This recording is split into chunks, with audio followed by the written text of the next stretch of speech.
所以中國足球的假球除了跟錢有關係以外，最關鍵跟權有關係。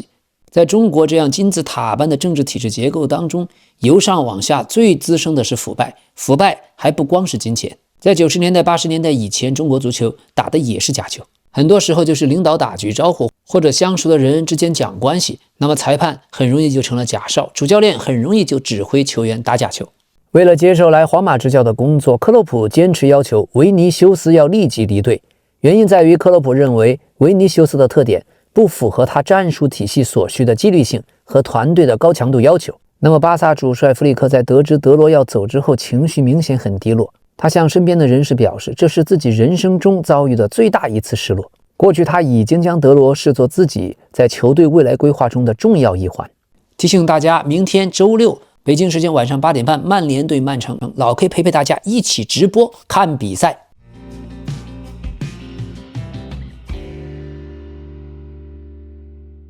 朋友們，今天的節目咱們好好聊一聊青訓，特別聊一聊現在正在进行的亞洲杯 U23，順帶也會聊一聊巴塞羅那拉瑪青訓的一些事兒。用一句話來總結中國足球為什麼沒有希望，且聽老 K 娓娓道來。如果大家對這方面話題感興趣，務必請您多點讚多支持，感謝您的熱推評論分享和訂閱。這裡是老 K 足球新聞，一個有溫度的足球頻道。今天破天荒老 K 聊一下中國足球，主要聊一下中国 U23 最近的比賽。那麼在1-0中國 U23 戰勝了澳大利亞之後，僅攻入1球就能晉級 U23 亞洲杯8強，這確實有些尷尬。未來老 K 也會找機會好好聊一下過去20-30年的台灣足球和香港足球。那麼目前的這支中國 U23 最大的亮點其實是主教練西班牙人安東尼奧。球員方面呢，有幾個老 K 還是很熟悉的，像拜赫拉木、王玉棟、项羽旺，包括19歲上海申花的楊浩宇。現在的這一支中國 U23 其實也就是未來幾年的中國隊的雛形，所以對中國足球或者華人足球感興趣的朋友可以稍微了解一下。這裡面最熟的是2003年重慶人項羽旺，因為老 K 本來就是重慶的，再加上项羽旺其實是出自重慶輔仁，這是一個非常有名的中國青訓。說到重慶輔仁，就必須要提他們的功勳主教練林林。這個青訓教練最出名的是09年的時候，當時他還在楊家坪中學執教，但因為跑圈體罰，導致了14歲的球員姆什景死亡，最後判过失致人死亡罪，获刑3年。但這也是給家屬賠了一大筆錢才能夠輕判。12年出獄以後又重返足球青訓，他是重慶青訓包括中國青訓的一個標誌性人物。老 K 也和他過去的一個死黨，也是他的老師吃過飯，也了解過他。其他的不說，主要是欣賞林林他的青訓理念主要是巴西化。00幾年的時候他還很年輕，當時在上教練培訓班的時候，就經常和教練導師頂牛。他對歐洲化的傳球過多的足球理念不太感興趣，主要喜歡巴西的技術流。所以雖然在當青訓教練的過程中犯過重大的錯失，據當事人也就是姆什景當時被打死，在現場的和姆什景是同學的，後來跟老 K 回憶確實林林有時候出手比較重，那一次打死孩子也確實是一股寸勁兒，就那麼一下可能確實打到了要害。但是後來林林到了輔仁中學之後，臥薪嘗膽，帶出來一批又一批的職業球員，包括像宋潘、鄧涵文、甘超等等職業球員都出自他的青訓。他主要就是重視基本功，对任意球、跑位還有體能要求訓練極高，並且管理紀律較為嚴格。據說他帶的青訓隊都會嚴格執行晚上10點熄燈，如果有違規者就取消首發資格。這也就培養出了現在項羽旺這種成績和足球都比較好的球員。林林這一批03年出生的03梯隊，在2021年 U18 的時候拿過全運會的亞軍，其實是冠軍的水平，但只是決賽沒有踢好。後來也就以這支隊為班底，組建了重慶銅梁龍隊，拿到了中冠亞軍，衝上了乙級聯賽，又提前多輪奪得了中乙的冠軍，衝上了甲級聯賽，還曾經在足協杯淘汰中超球队成都蓉城。不過球隊一旦衝上了甲級之後，林林的掌控力也下降。04年9月，他辭去了教練組組長一職。現在重慶銅梁龍已經衝上了中超，項羽旺也是裡面的扛把子的角色。项羽旺呢，從小的偶像是 C 羅，訓練中也經常刻意模仿 C 羅的射门動作和自律的習慣，堅持不熬夜，嚴格的控制飲食。他在賽場上是一個很勇猛的锋線隊長，課堂上也是一個成績較為優異的好學生。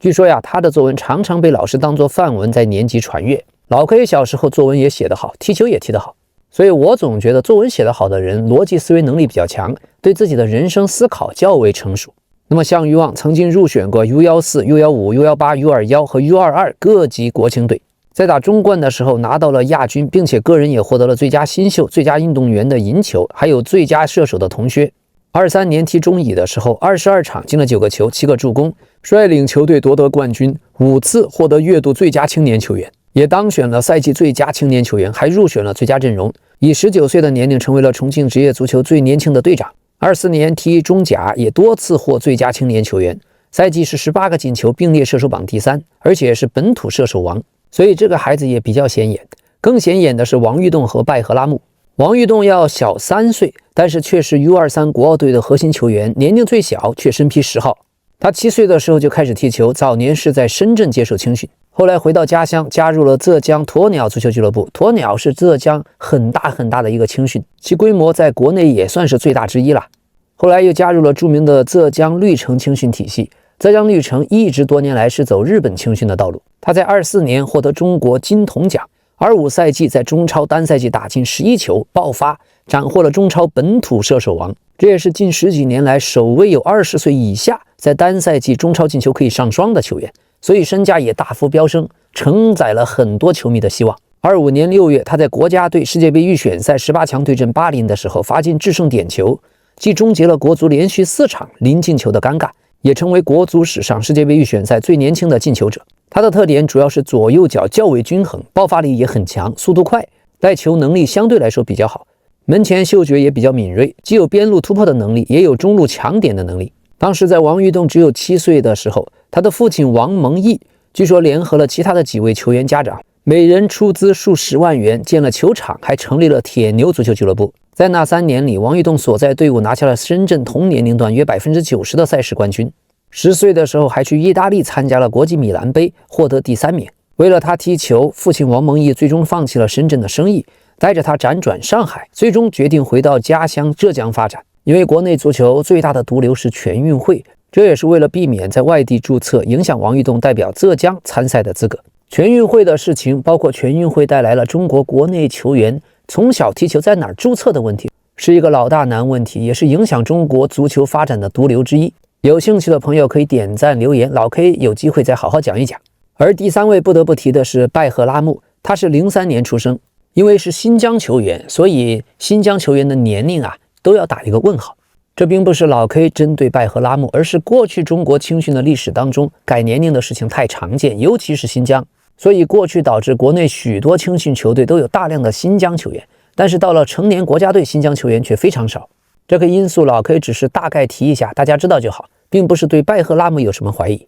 拜赫拉木小時候很坎坷，4歲喪父，11歲喪母，他和哥哥都是由爺爺撫養大，從小靠在街頭賣一些玉米，賣一些涼菜來貼補家用。兄弟倆都有足球天賦，但哥哥2度放棄了自己試訓的機會，全力支持弟弟追夢。2015年，12歲的他被內蒙古一家俱樂部球探看中，湊齊了路費，開啟了專業訓練。可是因為普通話不好，飲食也不適應，他就每天比隊友要多練數個小時，對着牆壁練傳球，頂着烈日練體能。拜赫拉木最大的特點是身體條件非常出色，衝擊力極強，門前的嗅覺也靈敏，但缺點是技術太差，太粗糙。他在24年就入選了成年國足，24年6月在世預賽對陣泰國，替補登場打進關鍵一球，1-1逼平泰國，也就此成為首位為國足正式比賽破門的新疆球員。不過這位球員由於技術太粗糙，在中超聯賽出場多場卻0球0助攻，可又因為身體條件極佳，非常有特點，所以在國字號賽場進球效率往往極高。球迷調侃他的這種反差是國家隊自帶 buff， 但其實只是反映了中超聯賽許多都是靠外援進球。到了國字號，由於缺乏人才，像拜赫拉木這種技術糙但身體條件出色的，反而有時候用起來有奇效。但是最近這幾年亞洲足球特別是東亞足球的格局正在變化，像韓國青訓正在全面落後，具體的原因以後再講。最近韓國媒體就有報道，中國 U23 雖然只進了1個球就小組出線，但韓國目前已經沒有嘲笑中國的資本。曾經自詡為亞洲猛虎的韓國足球，如今不得不面對一個尷尬而殘酷的現實。在本屆賽事中，韓國已經淪落到與曾經被視為恐韓症對象的中國隊並肩比較的境地。甚至如果客觀冷靜地從成績出發，韓國還不如中國。這一屆賽事，中國 U23 隊貫徹的是徹頭徹尾的實用主義路線。3場比賽虽然只打入1球，卻同樣做到了0失球，防守的紀律性極好，也就此成功拿到8強門票。而韓國隊目前1勝1平1負積4分，積分落後於中國，而且比賽內容上也暴露出嚴重問題，先後被烏茲別克斯坦和黎巴嫩各自打入2球，防守體系徹底崩塌。但是另一位老對手日本隊3戰全勝1球未失，仍然是東亞足球的最頂峰。還有越南足球现在進步非常大，越南 U23 隊在主教練金相直的率領下，同樣3戰全勝，以小組第1強勢晉級。今天在 U23 1/4決賽當中，日本和約旦打成1-1。上半場30分鐘，約旦隊的阿里阿塞扎率先破門。第51分鐘，日本队的谷谷东介扳平比分。隨後雙方均無建樹，比賽經過加時後進入點球大戰。但特別有意思的是，日本队第2位主罰的射門被約旦門將撲出，隨後約旦門將就開始了慶祝，但沒有想到球從空中墜落後最終落入網內。這種過去在搞笑足球集錦當中才會出現的場景，今天是在現場直播中發生了，這也成為本屆亞洲盃名場面之一。所以做門將的朋友撲點球的時候千萬要注意，他要是不慶祝，第2次肯定能撲出去。必須指出的是，日本足球由於過度的領先，每次打 U23 總是派19歲、20歲的孩子出戰。像老 K 這次比較關注的就是他們19歲的10號佐藤龍之介，他在对陣敘利亞的比賽中單場2球2個助攻，獨造4球。在對陣卡塔爾的比賽中又替補建功，打入了個人本屆第3球。這個小孩身高只有1.71米，身材不算突出，但控球非常出色，視野很開闊，傳球很精準，而且臨門一腳很冷靜。每次看他在高強度的逼搶下仍然能夠穩定的出球，可以算是亞洲足球未來中場的希望之一。但日本足球最恐怖的是人才辈出太多，說不好2年後3年後新的人才又出來，要想進入日本國家队的主力陣容，競爭實在是太殘酷太激烈。這也反襯出為什麼日本足球領先如此之大如此之多。那麼今天另一場1/4決賽，越南隊3-2戰勝阿聯酋，比賽打得很激烈，90分鐘是打成2-2平。加時賽通過禁區內的一腳輕微的折射破門制勝。那麼越南隊將在下一場對陣 U23 中國國足和烏茲別克斯坦的勝者。越南的足球現在傳控打得非常好，球員又有衝勁又有小技術，射門能力還很強。所以足球這個東西最關鍵還是用腳說話，腳下技術才是真東西。那麼老 K 就大膽預測一下，中國 U23 明天戰勝烏茲別克斯坦，但是很可能會輸給越南。另一場澳大利亞戰勝韓國，然後輸給日本。至於日本和越南在決賽中，越南還真有可能爆冷，主要還是因為日本隊的球員要小個3-4歲。首先亮明觀點，中國呀這個地方足球是沒有希望的，但是對足球成功或者有希望的定義，老 K 必須明確。進什麼世界杯決賽圈，甚至小組賽有時候踢得好，進一次16強都不叫足球有希望，也不叫成功。02年中國國家隊也進去過世界杯，真的沒有意義。那麼老 K 看來，什麼叫做量化版的中国足球有希望和成功了呢？很簡單，持續的只要有在5大聯賽中游球隊能夠打上主力，就像過去的楊晨、孫繼海，那就叫有希望，那就叫成功。而且像日本、中國、韓國，一般球員去歐洲5大聯賽踢球，很多都有本國資本推動的力量，這些因素咱們都算在內啊。只要能夠在5大聯賽中游以上的球隊持續打上主力，就這個標準。而且要有2名以上，而且1-2個球員年齡大了，瀕臨退役之後，還要有後續力量能夠接得上。但是現在韓國足球的青訓已經跟不上了，未來還能不能有球員持續的去5大聯賽踢球，也是個問號。所以這是老 K 給的量化的標準。說真的，亞洲足球的水平，國家隊的比賽其實沒有太大的意思。每4年打個亞洲盃或者世界盃預選賽，也只能是在亞洲範圍自娛自樂。要去真正能夠踢球的地方，每周在職業聯賽、在5大聯賽展現自己的水平，這才叫踢球。所以今天的主題，中國足球為什麼沒有希望呢？很簡單，不僅是足球。其實許多人以為中國體育成就很大，奧運會金牌拿得很多，不然。老 K 個人覺得，在真正職業體育發展的最好的項目，怎麼給量化標準呢？就是一個體育明星能夠達到世界級，並且年收入可以達到或者超過1000萬美元以上。像美國4大體育聯盟 NBA 橄欖球、棒球、冰球，或者男子和女子網球項目，又或者職業拳擊，包括像博爾特這樣的世界田徑最金牌的項目。所以這裡咱們就能看出，一些冷門項目沒有意義，但中國體育擅長的極大部分都是冷门項目。這也跟最早社會主義國家的體制有關係，最早東德蘇聯也是如此。體育其實是一個國家的綜合國力的體現，但為了在這方面和西方和美國爭霸，變態地體現自己所謂社會主義國家體制的優越性，所以過去的蘇聯、東德和中國最喜歡用的就是興奮劑，並且就是選項目，選一些西歐和美國玩得少的冷門項目去進行重點突破。這裡必須強調，我們說的玩得少，並不是群眾玩得少。像乒乓球，最早在英國、美國玩的人都挺多，所以量化的標準必須是在西方職業體育發展的特別好。以現在的眼光來看，就是那個項目的頂級運動員能夠拿到1000萬美元年薪以上。所以用這個標準去衡量，你就可以發現，中國能拿得出手的就只有女子網球，而且女子網球從李娜開始都是跟國家體制脫鈎，走了一條個體戶的出路，然後請國外最先進的職業教練組建自己的職業團隊才發展出來。這裡必須強調，像女子網球這樣的個人項目，想把它做好的難度比足球、比籃球還是低多了。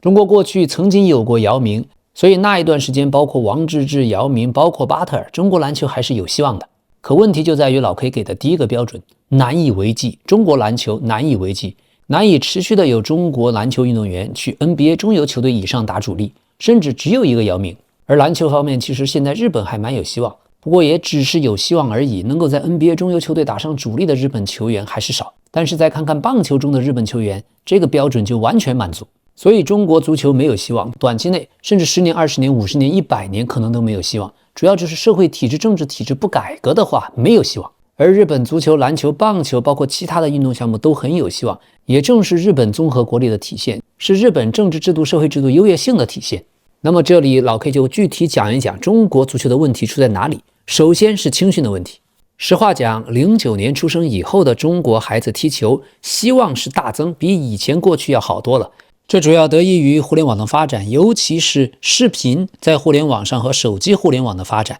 來自全世界足球青訓的方法，特別是好的方法，就得到了極大範圍的傳播。尤其是日本人做了巨大的貢獻。據說在 YouTube 上面上傳青訓視頻最多的是日本人。不過這裡必須指出，國內有一個叫董路的，他對青訓足球有着巨大的傷害。這個道理過去在講巴薩青訓的時候，老 K 就講過。巴薩在克魯伊夫之前有一個青訓教練，他的名言就是：如果給我15個孩子，給你15個孩子，咱們一起每年踢比賽，你只教你的孩子開大腳就行了，我這邊就按最好的方法教孩子們短傳，怎麼傳控。那麼最開始1-2年，你的孩子一定贏我，因為你的大腳開過來，我的中後衛的孩子不知道如何處理，孩子們對空中球比較害怕。但是越到後面，你的孩子仍然不會踢球，我這邊的15個孩子是越來越會踢球。這就是拉瑪西亞現在足球的核心的精神。可是董路倡導的中國足球小將從很小的時候就開始急功近利。中國人做事兒最大的問題就是急功近利，所以中國足球沒有希望。2個根本性的原因，第一是體制問題，體制導致中國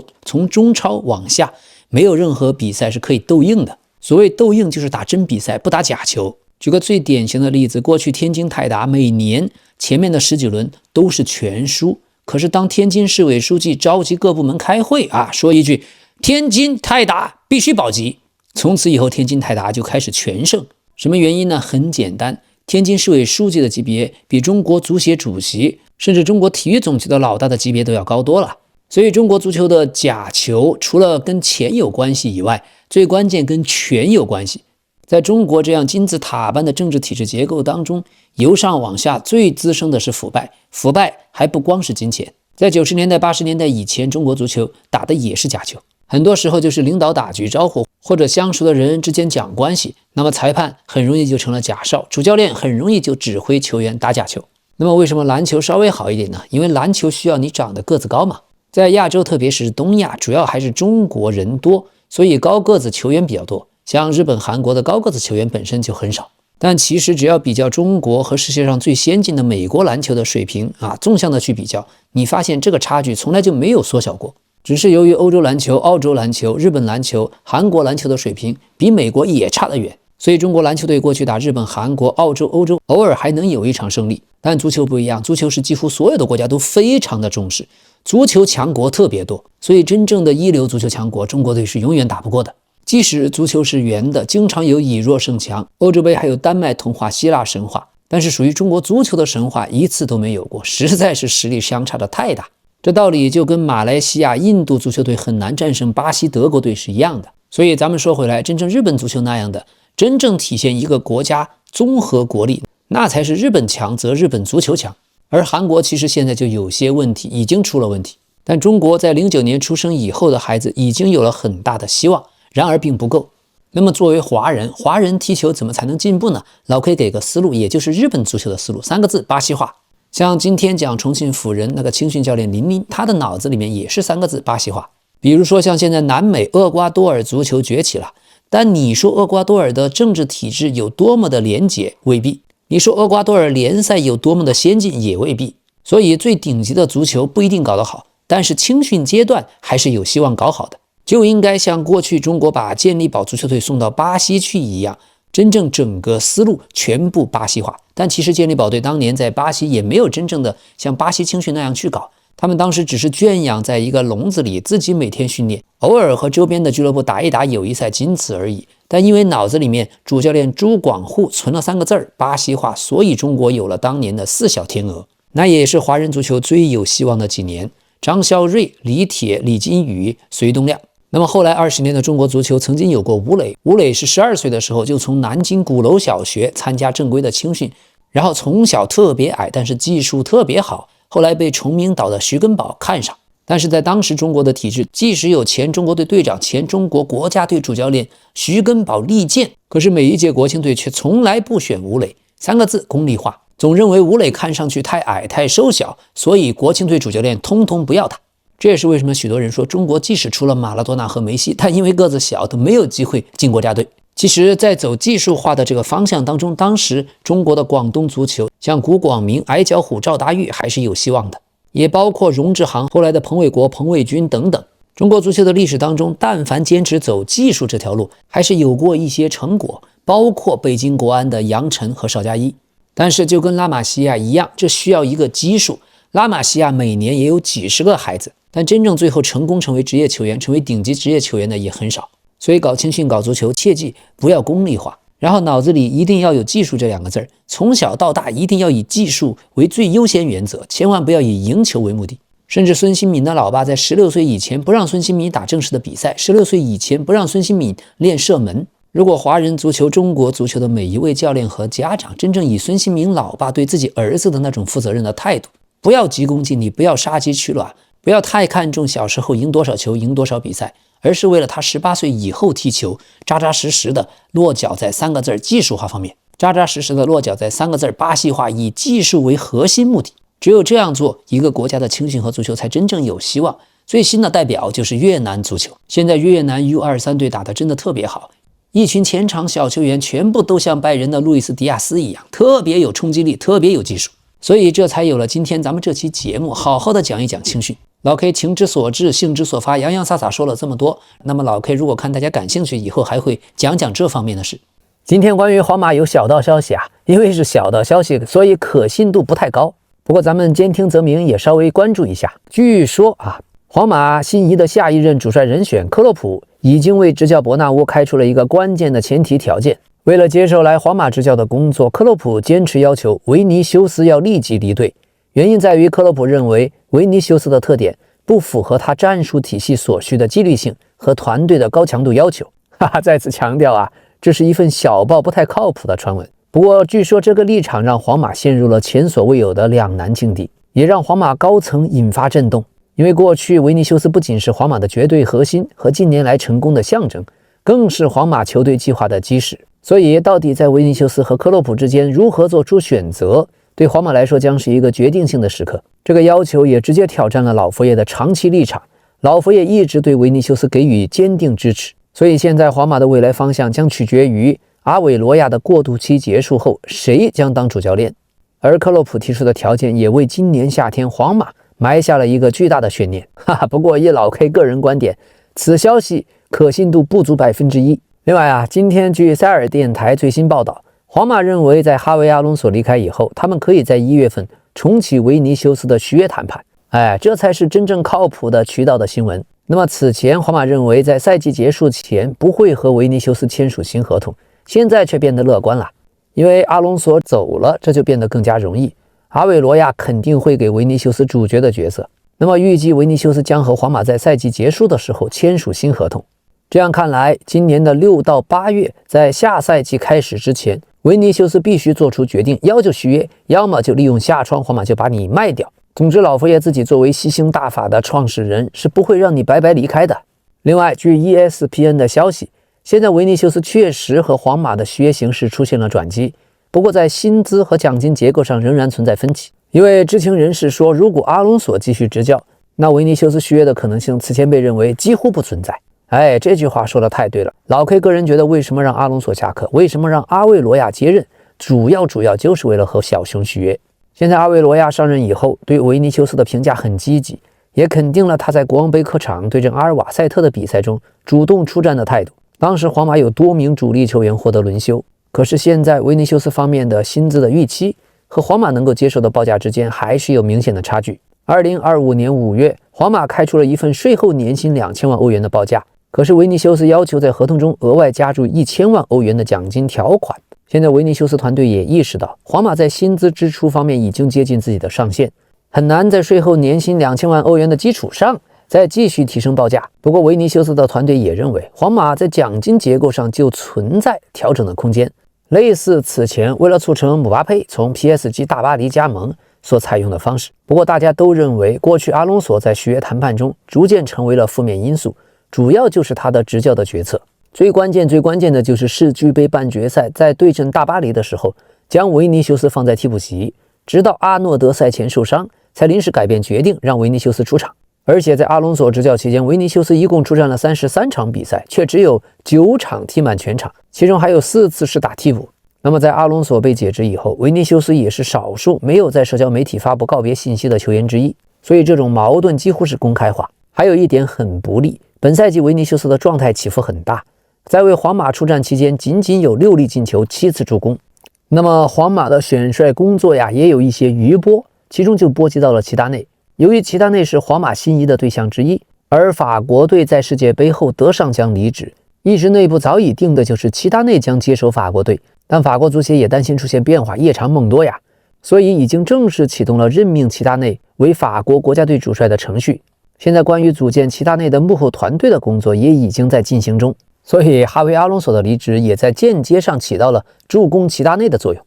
今天突發新聞，巴塞羅那拉瑪西亞18歲的超級天才德羅·費爾南德斯決定要離開巴薩，他的解約金只有600萬歐元，現在已經吸引了多家歐洲俱樂部的關注。雖然巴薩方面想要續約，但球員方面已經下定決心要尋求新的發展空間。去年9月28日，德羅已經在巴塞羅那完成了一線隊首秀，不過這一段時間以來，巴薩一線隊的教練組沒有給予他信任。德羅認為自己無法在巴薩真正取得成功，所以已經明確表達要離隊的意願。這個決定據說是出於純粹的職業規劃考量，但是對巴塞羅那卻是巨大的打擊。他過去被巴薩寄予厚望，這位來自尼格蘭的18歲攻擊型中場，最初因為得到主教練弗里克的信任感到很珍惜，但隨着1年的時間推移，他逐漸意識到自己很難獲得穩定展示自己能力的機會。這小孩據說性格比較內向，但思路很清晰，意志很理性，也很成熟。所以總監德科雖然工作很成功，但是在德羅的續約問題上卻犯了重大錯誤。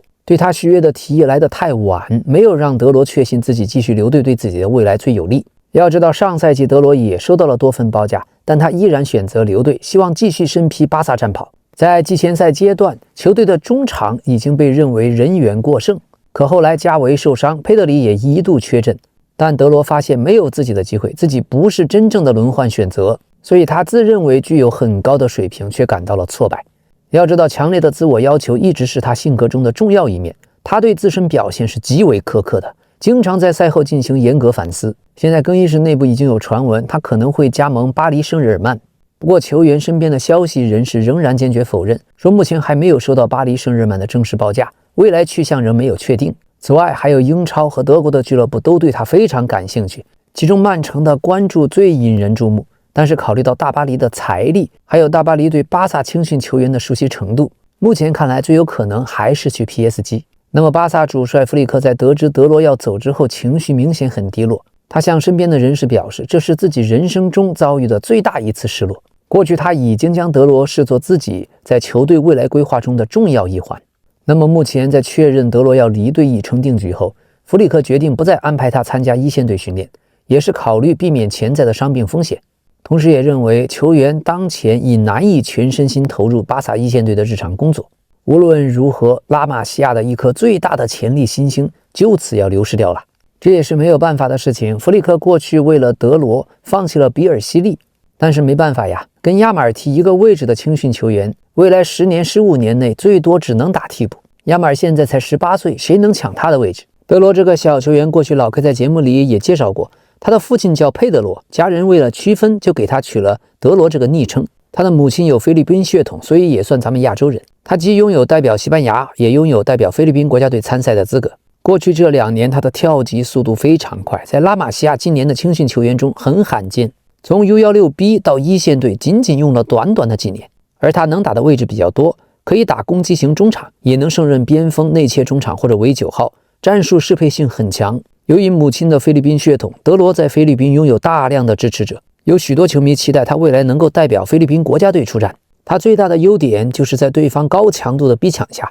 仍然能夠穩定的控球和出球。用主教練弗里克的話說，他的決策很聰明，比賽閱讀能力遠超同齡人。而由於弗里克重用德羅，被忽視的比爾西利咱們也介紹一下。比爾西利是一位邊路的新星，他的爆炸性的速度、犀利的突破，還有双足均衡，也是個双足怪。他是06年出生，現在剛刚19歲。25年初已經被提拔到巴薩競技 B 隊，在西協甲出場了17次，4球2個助攻，也獲得了和巴薩一線隊一起參加季前集訓的機會。25年夏天，比爾西利以350萬歐元的價格轉會到了馬洛卡，巴薩保留了回購條款和轉售的分成。在登陸西甲以後，迅速站穩腳跟，在對陣馬德里競技的比賽中，8分鐘比爾西利就打穿了對手防線，送出助攻。他也很快入選了西班牙 U21國家队。身價從300萬歐元快速飆升到1000萬歐元。比爾西利的偶像是內馬爾，他的突破風格、假動作的運用都受到了內馬爾的影響。而且雖然已經離開，但他卻一直有重返巴薩的夢想。他在採訪中說過，如果永遠無法重返巴薩，無法在諾坎普為一線隊效力，將會遺憾終生。那麼在馬洛卡的主教練阿拉薩特也對他有點撥，告訴他每3次有效突破勝過20次無效的盤帶。這句話對他啟發很大，現在也開始融入比賽中。他的突破和進攻選擇已經更加高效務實。比爾西利官方身高1.77米，但老 K 個人看上去應該更矮一些。他的爆發力很出色，步频很快，核心力量很足，在1對1或者1對2的突破當中經常不落下風，人球分過是他的招牌動作。可惜啦，現在德羅也要走，拉瑪西亞下一位有可能踢出來的是誰？老 K 也將持續關注。對了，另一位小將貝爾納爾最近已經明確釋放信號，他無意離開巴薩。在國王杯1/8決賽，他出戰了整整60分鐘，這也是貝爾納爾本賽季首次獲得如此長的出場時間。不久前，貝爾納爾已經完成續約，新合同將持續到2029年。所以球員本人態度堅決，不打算傾聽任何轉會提案，全部重心放在巴薩的發展之中。貝爾納爾只有18歲，1.93米的全能型大後腰。老 K 覺得未來可以租出去試試，每場比賽也可以給些時間讓他去踢。同樣是18歲的年齡，1-2年之後看看德羅和貝爾納爾的發展軌跡誰更好。但最遺憾的是，貝爾納爾有過重傷，所以重傷之後對他運動能力和未來職業生涯的影響還未可知。提醒大家，明天周六北京時間晚上8點半，曼聯對曼城，老 K 陪大家一起直播看比賽。感謝您的支持，喜歡的話希望您多點讚、多評論、多熱推、多訂閱，也可以轉發給自己的朋友。這裡老 K 謝謝了，咱們明天再見。